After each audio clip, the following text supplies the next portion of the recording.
மாண்புமிகு பேரவை தலைவர் அவர்களே, மதிப்புமிக்க இந்த பேரவையில முன்வைக்கக்கூடிய கருத்துகள் பேரவைக்கு வெளியே சட்டம் ஒழுங்கு பாதிக்கப்படுவதற்கு துணையாக போய்விடக் கூடாது.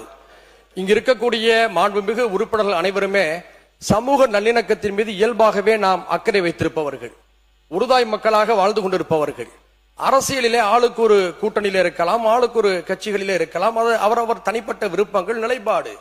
ஆனால் உணர்ச்சிகரமான ஒரு விவகாரத்தில் பொறுப்பற்ற முறையில கருத்துக்களை பதிவு செய்வதெல்லாம் நீங்கள் ஏற்கக்கூடாது.